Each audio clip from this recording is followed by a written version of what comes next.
Good afternoon, everybody. It's a great pleasure for me to introduce our speaker for this afternoon session, Jonathan Perry.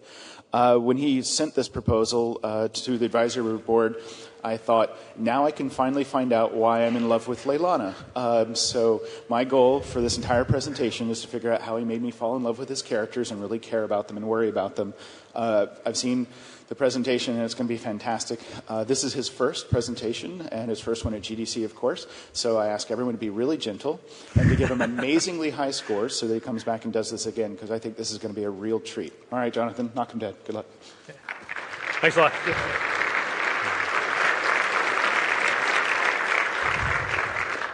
Good afternoon, everyone. Thanks a lot for coming. So just a few reminders before I get started. Please, if you could, silence your cell phones. And keep an eye out for the email that they send to give me a review. It'll probably end up in your spam folder, so definitely check that out. So let's get started. My name is Jonathan Perry. I'm a lead cinematic designer, or a cinematic lead at BioWare. In my time at BioWare, I've worked on Mass Effect 1 and 2. I've worked on all the Dragon Age titles as well, including a lot of additional Dragon Age DLC. So this talk is called Contrastive Juxtaposition. And contrastive juxtaposition is really just a fancy term for putting two things that are completely different right next to each other to create a dramatic effect. And it's an effect that we use in our scenes to create these powerful and emotional moments in our games. It involves a dramatic reversal or a rapid shift in the audio, narrative, or visual polarities. So to give you an example of what I'm talking about, I'd like to show you a scene from the very beginning of Mass Effect 2. And to set the scene, the Normandy is under attack from a collector ship. Most of the crew is either dead or has escaped, and Joker's the only one left on board, and Shepard's trying to get him into an escape pod.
So this scene was a really powerful and emotional moment for me in the game. And part of it was because I had just lost a character that I had spent 40 or more hours with in the previous game, saving the galaxy. But it was also the manipulation of contrast and context in the scene that really made it hit home for me. The quick shift from being alive to dead was also supported by a dramatic shift in the audio and the visuals as well. So we'll talk about creating the timing and the content for these types of moments. We'll also take a closer look at contrast and context and how they can be used as creative tools throughout the development process to make your scenes better. So I'll start by talking about the role of story and cinematics at BioWare, so a bit about the people and the processes involved. Then I'll talk about contrast and context, why they're important, and how they can be used to impact the player experience. From there, I'll discuss how contrast can be used to create strong story themes and a narrative possibility space, how content teams can use contrast to create content that supports those story themes, and how context can be used to create a more meaningful experience for the player. So spoiler alert, I'll be using a lot of great examples from Dragon Age and Mass Effect, but I will be talking about Mass Effect 3 a little bit. I've tried to keep this as spoiler light as possible. If you've played the demo or you've seen the trailers, you've already seen a lot of what I'm going to show. But if you're one of those people who doesn't want to hear anything, doesn't want to see anything, I'll give you a heads up before I spoil any plots for you. Consider yourselves warned.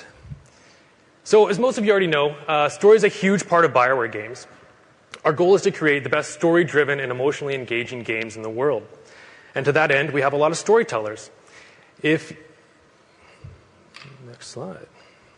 So if you look at the makeup of some of our design teams on Dragon Age 2 or Mass Effect 3, You see we've got a lot of combat designers, systems designers, but about half the team is made up of storytellers, so writers, editors, cinematic designers.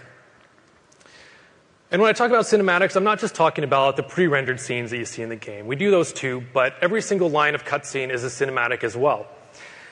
And BioWare is a bit different from most studios in that we have two cinematic teams. We have cinematic animators and cinematic designers. So the cinematic animation team is the one that most studios have or are familiar with. They create the biggest and most complex moments in the game. So scenes like the dragon fights in Dragon Age, the epic space battles in Mass Effect 3.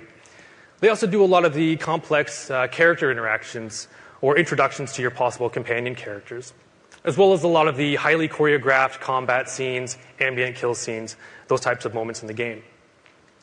Now, cinematic designers, on the other hand, work on the interactive moments in the game, the interactive conversations and cutscenes. And we create these using a massive library of animations. We also work very closely with the writers throughout the development process to develop the narrative flow of the game. And we design the tools for generating and iterating on massive amounts of high-quality interactive content very quickly. So between the two teams, we end up creating about 30 hours of cinematic content for an average BioWare game. And we try to use all these principles I'll be talking about throughout the development process on all of this content. So here's a very basic model of how we create the story in the cinematics for our game. So the writers create the story. The content teams then create the various assets that we need to tell that story. And then the cinematic teams put it all together to create the cinematic experience. So we'll refer back to this model a bit as we go through the presentation. But first I want to take a closer look at contrast and context, how they work, why they're important, and how they're used to create meaning and shape the player experience. So I think the picture on the right is one of my favorite pieces of concept art from the Dragon Age franchise. And it's a great example of contrast. Because in the same image you see light and dark, life and death, gentleness and brutality. And it's beautiful, but it's sick, and I love it. It's great. It feels important. It feels meaningful. There's a story here. But why is it that this contrast gets our attention? Well, because like it or not, from an evolutionary point of view, we are hardwired to notice contrast or change in our environment. It's a survival instinct, really. Seeing the orange line in the green field, or hearing the twigs snap in the dead of night, or the smell of smoke in the air can alert you to danger in the environment, and it can often mean the difference between life and death, noticing this contrast. It's a good thing. It's a built-in spidey sense, and we use this attention to contrast all the time for survival. But we have a hard time not noticing contrast, so it's great to use for advertising your product, getting it to stand up off the shelf, getting somebody to pick it up and play it. But in print media, this contrast occurs all at once, but once somebody's picked up the game or is watching the movie, the rules of contrast change. In a narrative, audiences like to see characters undergo transformative change or have a change on the world around them over the course of the narrative. We love seeing characters get thrown into these unfamiliar situations, struggle to adapt and survive, and learn something in the process. Now, when talking about contrast or change in a narrative, I like to think of it in terms of polarity. It's still about the difference between two things, but it takes that difference and applies it to a two-dimensional coordinate system. So we have positive and negative polarities, and these could be anything. Good versus evil is one we're all familiar with. Light side versus dark side is one of my favorites. But they don't have to fit the pattern of good and bad, or good and evil. They could just have to be different. So up versus down, left versus right. These would all work too. Now, visualizing contrast with a polarized system, it makes it easier to see the movement over time. Polarity creates conflict or struggle between two opposing forces, and it allows us to see not just that a character is changing, but that they're changing in a direction. So two are away from a certain state of being over the course of the narrative. And if we want to track this, we can kind of change our model a little bit and track this shifting between polarities over time. So as players in a game, we like to be the ones that are driving that change in our character or the world around us. We want to choose how to play, what side to align ourselves with, who lives and who dies. So we want to be the one that's driving that change. So polarities or contrast is an important part of all narratives because it allows us to create these characters with different personalities, beliefs, and values. And it's that difference between these characters that creates conflict. And that conflict motivates a need for change or action. So everyone's familiar with this scene if you've played Mass Effect 1, but this struggle between polar opposite forces creates suspense and drama. We all want to know who's going to win, who's going to live, who's going to die, what happens next. So now let's take a closer look at context. Now when somebody asks you what a word means, the usual response is, well, what's the context? Meaning, what's around it? Because what's around something can have a significant meaning on that experience or on that thing, or an influence on the meaning. So the picture here on the right is an example of the Kuleshov effect. And in this experiment, the Russian filmmaker Lev Kuleshov created a montage. First, he showed a bowl of soup. Then he cut to a reaction of a man's face. He showed a child in a coffin and showed the man's face. He showed a woman laying seductively on a couch, and then he cut back to the man's face. Now, the audience who watched this experiment or this piece of film were asked to comment on the actor's performance. And they loved it. They raved about it. What a brilliant performance, subtly magnificent. You could see the hunger when he saw that bowl of soup, and that sadness when he saw that child in the coffin, and that lust in his eyes when he saw that woman. But really, it was the same expressionless face of the guy every single time. So this just shows us that the audience perception of the actor's performance and what it meant was heavily influenced by the surrounding content. So the Kuleshov experiment demonstrated that the context of an experience can often hold more meaning than the content of an experience. So it was a bit hard to see in the previous example, so I'd like to show you a more modern example of this effect as demonstrated by Alfred Hitchcock. Now the third way is what one might call pure cinematics, the assembly of film, and how it can be changed to create a different idea. Now we have a close-up. Let me show you what he sees. Let's assume he saw a woman holding a baby in her arms. Now we cut back to his reaction to what he sees. And he smiles. Now what is he as a character? He's a kindly man. He's sympathetic.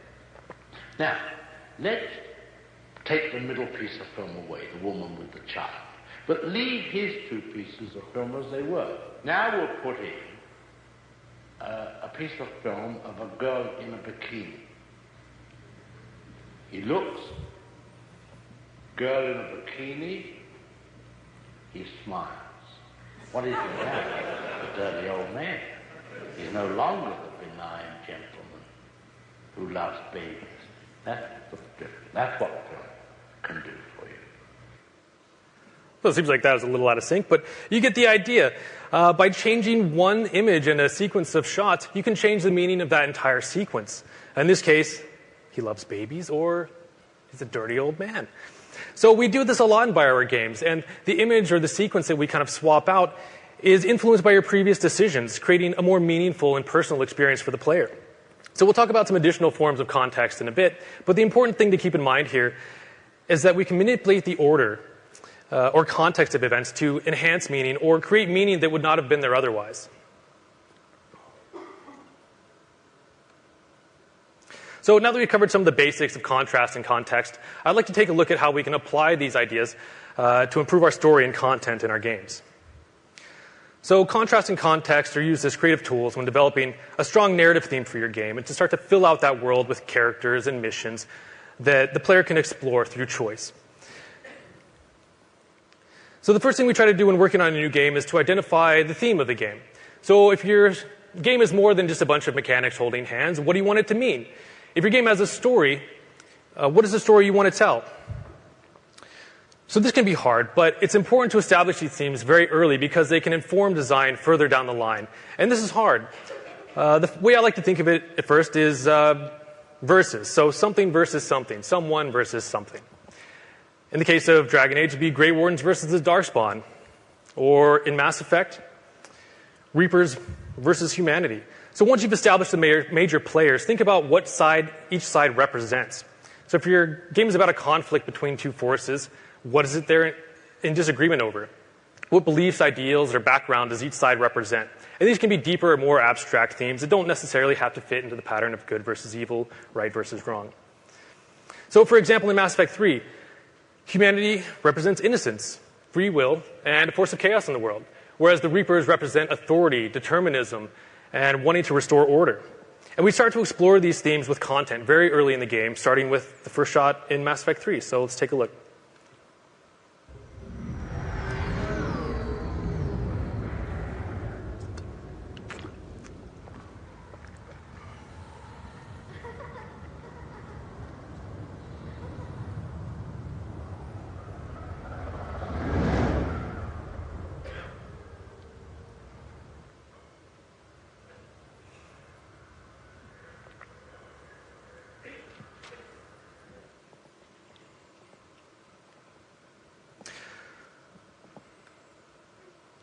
So we start with this boy playing with his toy ship, but it's more than that. This is the only child we've ever seen in the Mass Effect universe. He stands out by contrast, and that's a good thing. He seems important because we want this boy to represent something. We want him to represent humanity.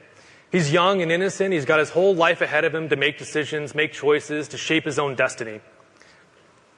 And then we cut to Shepard watching. So this is really similar to the Hitchcock clip that we watched earlier. We see a boy playing.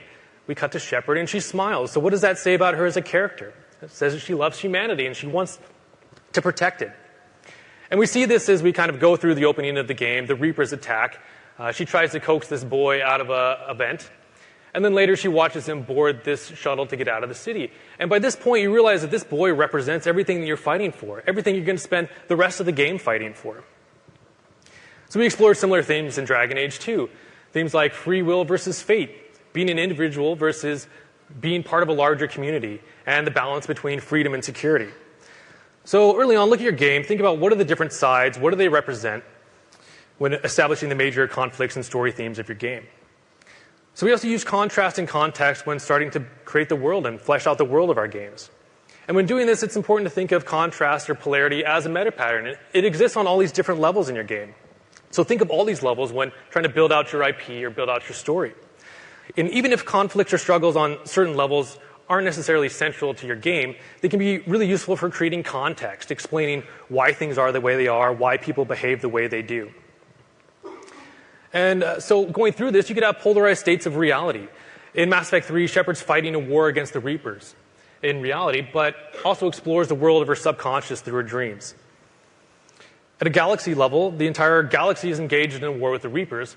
But within that galaxy, we have worlds and polarized conflicts between these worlds. For example, between the Krogans and the Solarians. Within every world, you have conflict between groups. For example, the Mages versus the Templars in Dragon Age 2. And within every group, you have polarization within these smaller groups. For example, the Mages in Dragon Age 2 represent a larger group, but within that group, you've got Circle Mages, Blood Mages, Apostate Mages, all kind of doing their own thing, all having their own goals and agendas. There's also individuals that compose every group, and they represent various polarities. In our game, every companion character stands for or against something. So there's different personalities represented in clashes in goals, beliefs, and character, and inevitable. And this makes for some really great content. The banter between the different character combinations in Dragon Age is hilarious because it draws so heavily on this contrastive juxtaposition of characters at odds with each other for comedic effect. There's also conflict within every individual. So Fenris, for example, hates mages, but he also hates slavery. So what do you do when you see a bunch of mages being enslaved? So within an individual, there can be a struggle between revenge and forgiveness, love and hate, trust and suspicion. So think of all these different things. This is also, there's polarities within the player. Who to support or oppose, who lives and dies. Are you going to play Paragon or are you going to play Renegade? So we let the player influence the world around him through these choices. And as much as possible, we want these choices to be meaningful and to have a real impact on the world or the people around you. Now, in previous Mass Effect games, the player usually had these Paragon, Neutral, or Renegade options in any situation.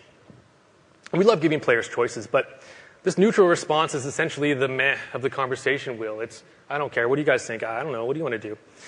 So it didn't do anything to shift the player towards one side of a polarized conflict or the other. He just kind of sat in the middle. So in Mass Effect 3, one thing you'll notice that's different is in most cases, this middle option is gone. In this game, there's a lot at stake. There's a lot of really big decisions to make, a lot of really huge consequences. So we're not just going to let you sit on the fence and let somebody else figure it out for you. And the interesting thing is that even with this middle option removed, it still feels more like a role-playing game. Choices are harder and have real consequence. The choices are tough. So while the player has control over the polar alignment of their own character, it's interesting to see the effects that player's choice and action can have on the companion characters in the game. So every one of these characters has a unique collection of attributes, behaviors, and values that define them as a character. And while these don't change much over the course of time, the choices you make as a player influence your relationship with these various characters. In Dragon Age Origins, for example, your followers had very clear opinions on what was wrong or right, and these didn't really change much over the course of the narrative. When you were making a major decision, they'd let you know how they felt about it, what they thought you should do. And based on how you responded, you would either get approval or disapproval points from each follower. High approval points improved the follower's combat performance in the game, would open up the door to a possible romantic relationship with some characters, and people with a low approval rating might leave your party. So we use, Mike, this is for you, buddy. The player's relationship with Leliana, my relationship with Leliana is a great example of how different things could be, and a great example of contrastive juxtaposition in the narrative. So Leliana and I, we were in love. I gave her all these gifts. I had high approval rating through the roof, and I was totally romancing her. But one decision I made in the Temple of Sacred Ashes, she really disagreed with so strongly that she came at me, and in a fight to the death, I had to kill her. And this is great contrastive juxtaposition. She went from my friend to my enemy, and alive to dead, and it's that moment in the player of, oh my God, what have I done? I reloaded. So, back to the approval system as this polarized system. Overall, it was very clear and it worked very well.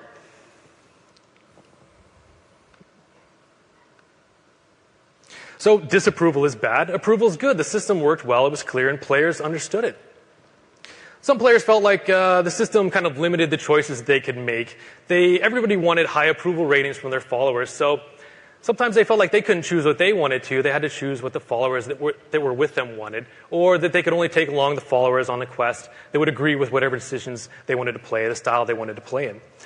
So we wanted players to feel free to make their own choices, so we tried to tweak this a little bit in Dragon Age 2. So we created this friendship and rivalry system, and the idea was similar.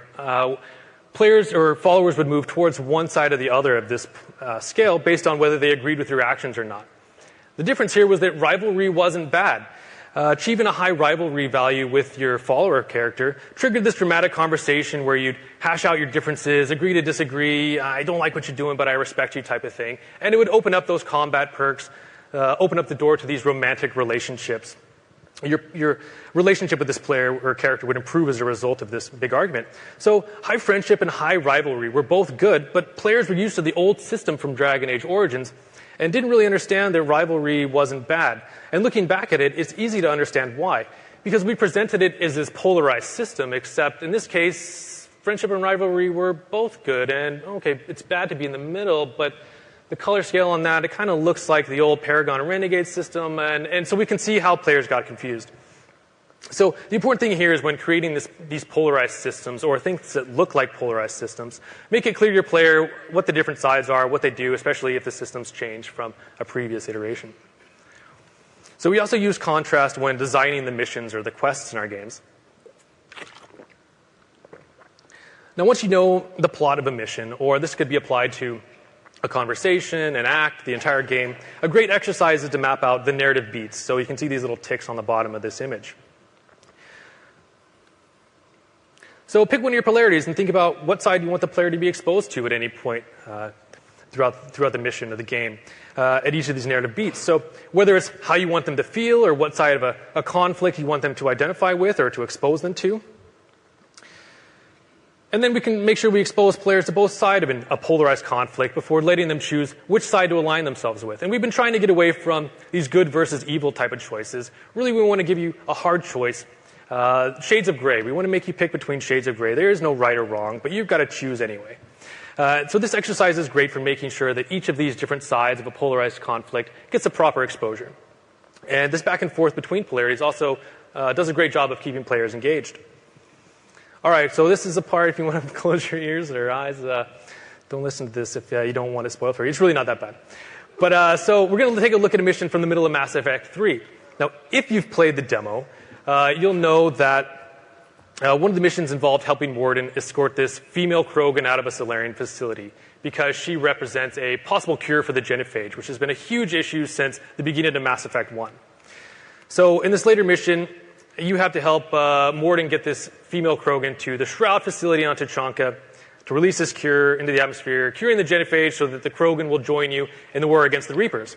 But before setting off on this mission, you get a secret message letting you know that there's a secret way to sabotage this cure in such a way that the Krogan will never know. So the Krogan will think you helped them out, they'll help you in the war, but the genophage will still be in place. So at this point, you don't have to decide, but you know you have two options. You can sabotage the cure or assist the Krogans. So to make it easier to chart this out over our narrative map, we can put the action events that support sabotaging the cure on top, and the events that support assisting the group on the bottom, or on the top. These roughly correspond to Paragon and Renegade options, so we'll track it like that.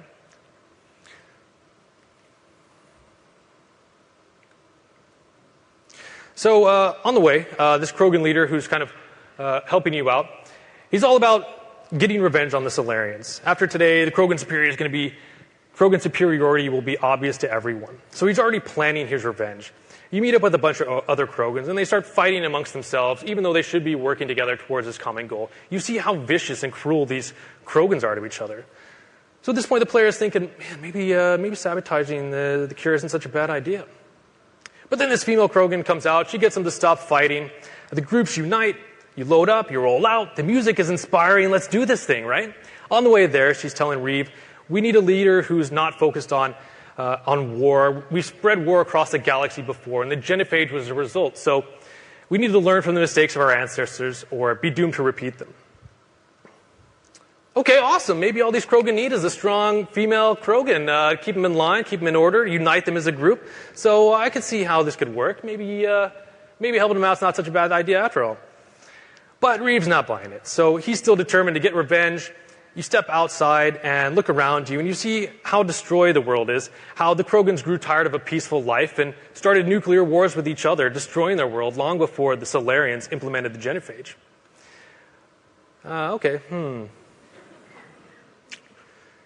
But then we also show the player that Krogans were once a peaceful and advanced society. They weren't always creatures of war.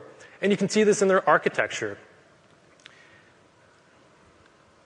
and their art. So there's a sense of wonder here, a sense of history, and you can imagine how things were long ago and might be again.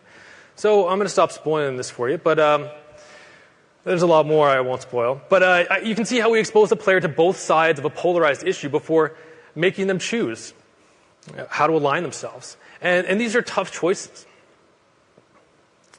Eventually, you've got to make a decision. You've seen how vengeful and vicious these Krogan can be, how they've waged wars against each other, destroy their own world. But you've also seen how hard they fought for their future, what they had been and could be again, and how a strong female Krogan might just inspire them to a peaceful greatness once again. And so now you have a narrative map that you can use when working with the content teams. So you can start thinking about how you can use various content to support the different sides of these polarized issues. So moving on to creating the content. Once you've established the high-level story theme and polarities, you want to create content that supports them. So this is all about creating a language with visuals and audio to develop unique identities for the different sides of a conflict, for the various people and the places you'll encounter over the course of the game. And you also want to think about how the visual or audio design can change over the course of the narrative. And provide feedback to the player about the state of the world and how it's reacting to your choices as a player. So now when I talk about content, I'm talking about the VO, the characters, level, animation, sound effects, music, visual effects, all this stuff. There's a lot of content that goes into creating the experience. So at this point, good communication is essential. This process can end up being a bit like a game of telephone where, from the story side, things are pretty clear, but once it goes out to the different content teams and it goes through their various pipelines and workflows, the message can get diluted or lost in translation. And it's often the case that when it comes out on the other side and we combine it together to create this experience, all these assets aren't telling the same story. So it might be that the tone of the music or the VO isn't right for the scene, or a character's appearance doesn't accurately reflect their personality. And when it doesn't work, it's really obvious.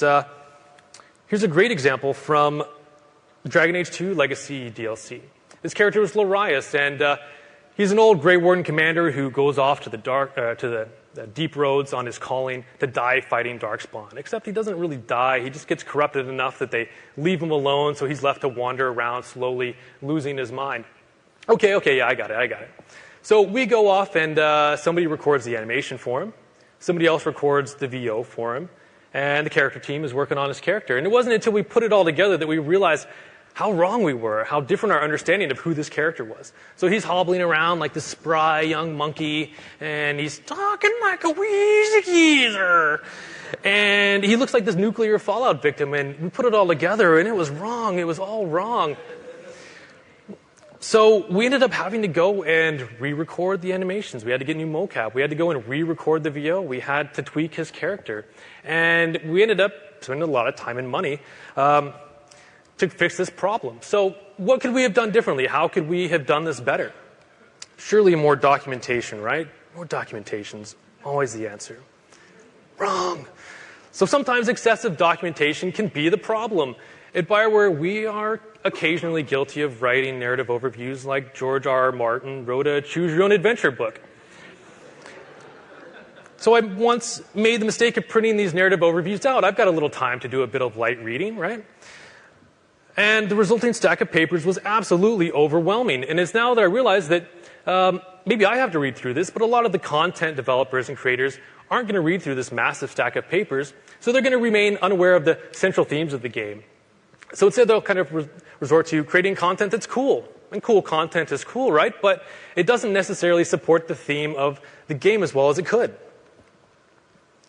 Now, we could have avoided this whole catastrophe if we just spent 5 minutes and used contrast to talk about where the character sat between these different polarities. The process is really about communication and making sure that everyone understands what something is and what something's not. Now, we want everything to support the story. The teams responsible for telling the narrative, the audio, and the visuals, and the gameplay elements should all be telling the same story with their work. So communication is obviously key here, and it's not just about communicating more information, but about boiling that giant stack of papers down to easy-to-understand ideas. So the idea is to keep it simple, right? When communicating the story vision with the content teams, you want to be able to give them a clear idea of the polarities that you want to explore, and then let them decide how to support those narrative polarities with polarities within their own disciplines.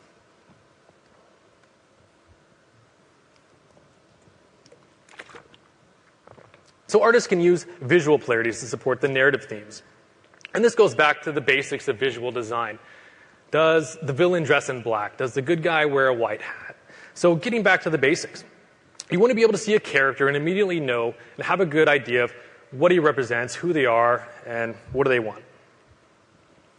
So familiarize yourself with the basic visual components, visual design, and how they can be used to tell a story or convey emotion. So visual components like line, color, shape, space, movement, tone, rhythm. Think about what each side represents and how they can support narrative polarities. Now, it's kind of meta here, but the opposite of contrast is affinity. So sometimes it's not about making things look different, but making different groups look like they belong together. So, for example, we used color, shape, and patterns to make these different groups of Templars or Grey Wardens kind of look like they belong together. A great example is the Darkspawn in Dragon Age Origins. They all looked really cool, but they were all very different. They didn't really look like they belonged together, and we wanted them to seem like they should be together, like a family. So we used tone and color to make these guys look like they belong in a group. In Mass Effect 3, it's immediately clear who the bad guys are. If you see these little glowy blue dots and it's running at you, start shooting or get the hell out of there. Now, visual polarities are also great for showing character progression or for externalizing the interior qualities of a character. This is a great example from Mass Effect. So if Shepard plays as a thinking, sympathetic Paragon, he looks more human. Whereas if he plays more renegade, thinking or not thinking, more logical and unfeeling, he starts to look more like a machine. His skin starts to split, revealing these cybernetics beneath. And this is great because it reflects that larger story theme of humanity versus the Reapers, or humanity versus technology. And think about how color can tell a story. For example, the red in the scene could represent danger. Or think about how the polarities of light and dark could tell a story. In this case, transition from life to death.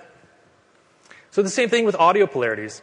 Think about the basic audio components, whether it's volume, pitch, speed, rhythm. So figure out what the polarities are and think about how they could be used to represent the different sides of the story. Things like all these. And in Dragon Age 2, we use the polarities of known versus unknown when doing the ambient sound design. So for example, we wanted Kirkwall to feel like your home. It's a familiar place. You spend a lot of time there. We want you to feel safe there. So the ambient sound design is full of real and familiar sounds. Kids playing, dogs barking, merchants shouting. But by contrast, when you venture outside of Kirkwall, the locations are full of unreal and otherworldly sounds. It's strange and unfamiliar. It creates this sense of danger in comparison. Same thing with the music. Using rhythm and tone in the music to represent the different sides of a polarized conflict, like the Templars versus the Mages in Dragon Age. Then the music changes as the player completes quests for the different sides. It has a mystical sound when pursuing these mage-related quests and a more structured, ordered, militant sound when pursuing Templar-related quests. So I love working in cinematics because we get to take all this great, meaningful content and put it together, and then we add our own layer of meaning on top. The camera can tell a story too, and it's a powerful tool in creating an experience.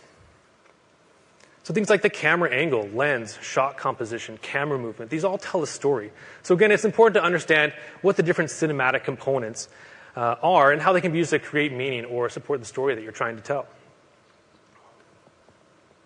For example, the camera angle can make a character look weak and vulnerable, or powerful and oppressive. In this case, it again reflects the larger theme of humanity versus the Reapers. Just tilting the camera can make a world seem chaotic and out of balance. A close-up is personal, while a long shot feels detached. And we can combine these elements to create more complex shots, more complex emotions. In this case, a feeling of detachment or distance from your character in this world that's out of balance. So we can also use spatial context to add meaning through, a lot of people call this environmental storytelling. So in Dragon Age 2, we wanted to give the followers their own space that could further reflect their personalities. For example, we've got Varric here, and he's got books behind him. He's a storyteller, and that reflects that. Him sitting in this chair kind of mirrors him sitting in a chair, telling more stories in an interrogation room in the framing narrative. And this is fun. This is a lot of fun. It's a great example of working with your level artists to tell a story outside of dialogue. So Thane, for example, is this badass lizard assassin, and so we stick him in this assassin's aquarium with these fluorescent lights and guns everywhere. And the environment around the player can serve to remind them of the things they've done, the adventures and the quests that they've already gone through. So now that you've used contrast and context to create your story, to create content that supports that story and the narrative themes of your game, you can put them all together and everything's telling the same story, right? Well, when this works, it is absolutely amazing. There's a dream sequence in Mass Effect 3, and it's very emotionally powerful, and it stuck with me for a long time after playing the game. And in contrast to the real world, this dream world is desaturated and foggy. Your movement is slow and heavy. The sounds are strange, and the music is haunting. And it really stands out from the rest of the game because the narrative, the visuals, the audio, and the cinematography are all working together to create this experience for the player. Now, we also use reflective context to further shape the player experience. We want your current experience to be shaped by your previous choices and actions. So this takes a player experience and makes it a personal experience. And that's how you take players and turn them into fans. So for example, your experience of the Genophage mission I described earlier could be completely different if you didn't kill Rex in Mass Effect 1. It's pretty hard not to kill Rex. And so if he's still alive, it means that you've pursued this relationship with him. You've got a strong relationship with him. You understand how he thinks, how he feels, a bit more about the Krogan history, and how he could potentially be a leader. So it definitely has an impact on that experience of that mission. So your previous actions also influence the choices that you have in future conversations. We've got thousands of choices in our games, and every one that you make opens up or closes off future choices. So some people occasionally lament the lack of choices, but not realizing that the choices available to them at any point in these BioWare games are based on how they've been playing the game so far. Now, we want you also to see your choices reflected in the cinematics. And this is something that we could have done a lot better in Dragon Age Origins. If you've played it, you might be familiar with the murder knife. Now, this was this kind of weird wooden handle, dinky kitchen knife. And at various points throughout the game, you had this opportunity to kill various NPCs for whatever reason. And when you did so, I always wanted to kill them with this giant two-sided axe with purple electricity and flame shooting out that I'd been carrying around for like 20 levels. But when I killed this guy, I'd kind of pull this knife out from behind my back, and you throw it or swing it, or we had all sorts of these scenes. And it was really a missed opportunity to do something unique and show the player killing a guy in a way that was consistent with how he had built his character and how he'd been playing the game so far. So for Dragon Age 2, this was really important to me to fix this and allow the player to kill somebody with their weapon in a way that was consistent with their character, how they'd been playing the game so far. So just as an example, you can definitely see the results in Dragon Age 2 and the Dragon Age 2 DLC. This is a few examples of a cinematic kill scene where you take out a boss in various ways, depending on whether you're an archer, a rogue, or a mage. So this creates a very personal experience for the player, which is much, much, much more satisfying. Now, we also use temporal context to help shape the player experience. Now, in BioWare games in particular, you have a lot of freedom in where you go, what you do, what order you do things in. So when working on any conversation or cutscenes, we have to be aware of, well, what has the player already done? What does he still have left to do? What does he know? What does he not know at any point in the game? And sometimes timing is important. In Mass Effect 2, if you don't go save your crew fast enough after they get kidnapped by the collectors, a lot of them die, including Kelly Chambers. Who's going to feed your fish now? So this is also important when creating the DLC for Dragon Age 2, because the player can play this DLC at any point in time in the main game. They can play in Act 1, Act 2, or Act 3 during the main playthrough. And a lot of consideration had to be given to what was a player's previous experiences and how could they shape the current experience. So just as an example, in the Dragon Age 2 DLC Legacy, Hawk learns a bit about the true nature of his father. And it was really important to us that Hawk be able to have this discussion with his mother to talk about what he had discovered. But depending on when you played this DLC in relation to the main game, Hawk's mother could be alive, missing, or dead. So we had to figure out how to make this scene in all these different cases and make it meaningful. So in the case of Hawk's mother being dead, we set up the scene. We used these cinematic polarities to create this effect where it's really Hawk having this conversation with a memory of his mother. And this allows us to add more emotional weight to the scene. Now, occasionally players are able to play through your content in a way that you might not have expected. In Dragon Age Origins, the party camp was this safe place where you could go and equip your gear, chat with your followers, pursue romances, and it was a safe place. You never got attacked in the party camp. Except for that one time we thought it'd be cool to attack in the player camp, right? So you get attacked, you take out these bad guys, and you're covered head to toe in blood, but you just kind of go back to business as usual, chatting with your followers, swapping gear, pursuing romantic relationships. And these romantic relationships, they take a lot of time to get to, so we wanted these to be sweet and sensual. There's nice romantic music playing. But in this case, you were covered in blood. So what was supposed to be this sweet romantic scene ends up just being disturbingly bizarre and hilarious because of what the player had done previously. And this is not what we wanted. This isn't what I wanted when I created this scene. It was all wrong. So the lesson here is when you craft these key moments in your game, just be aware of what the player might be able to do before it and how it could potentially sabotage your efforts. So back to contrastive juxtaposition. So now that we've talked about contrast and context when creating your story, your content, and your cinematics, how do we use all these together to create these powerful, emotionally engaging scenes? So first, I'd like to give you kind of a simple example of contrastive juxtaposition in music. Now, normally I wouldn't suggest this when showing a clip from the show, but pay close attention to the dialogue, especially towards the end.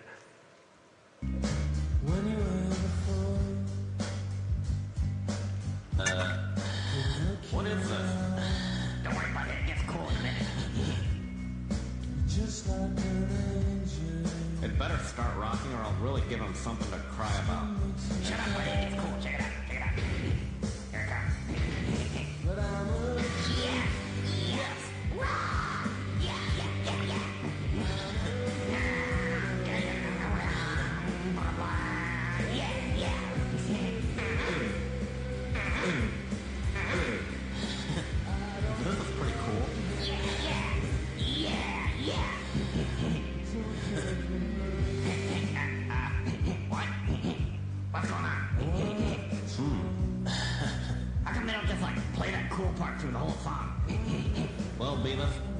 they didn't have like a part of the song that sucked, then it's like the other part wouldn't be as cool.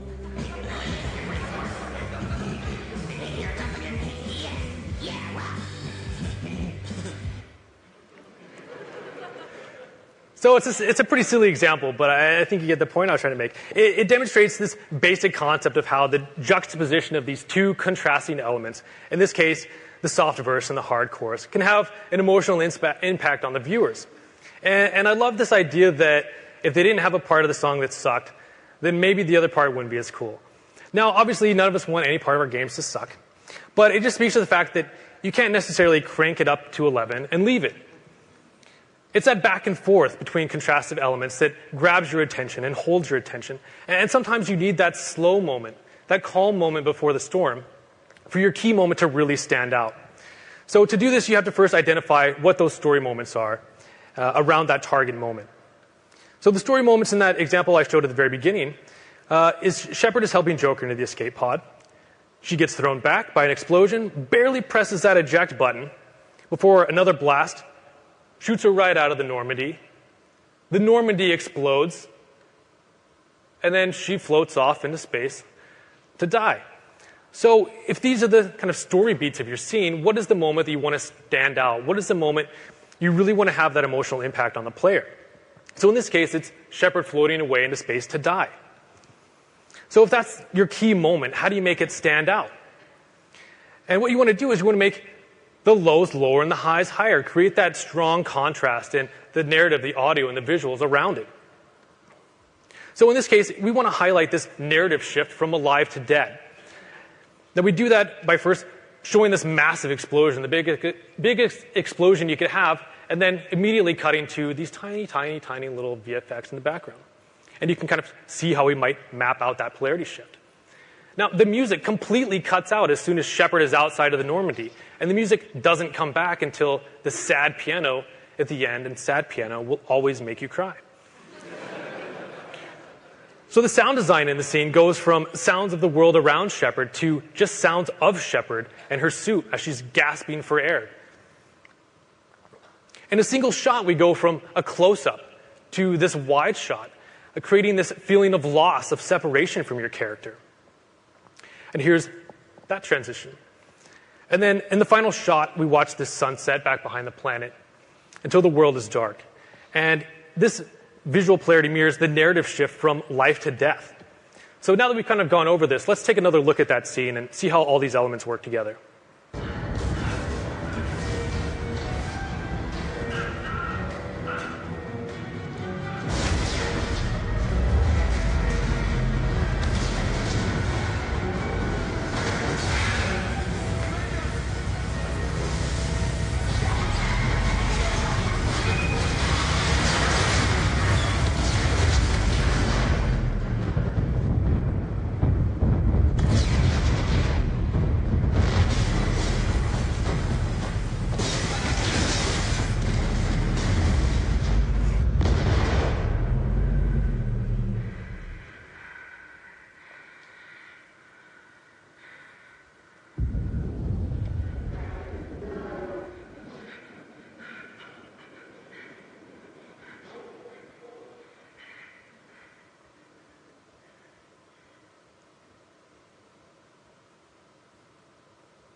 So I hope I've given you a better understanding of these different shifts in polarity and why contrast and context are important and how we use them as creative tools throughout the development process when creating the story, the content, the cinematics, and the overall experience for the player.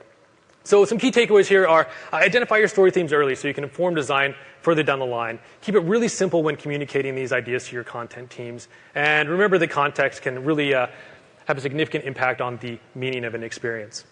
If you're interested in learning more about narrative, visual, and audio polarities, I'd highly recommend these books, The Writer's Journey by Christopher Vogler, The Visual Story by Bruce Block, and Sound Design by David Sonnenschein. So that's the end of my talk. Hope we have some time for questions. If I don't get your question today, please feel free to email me or follow me on Twitter. And I'd definitely be interested in hearing your feedback. Okay.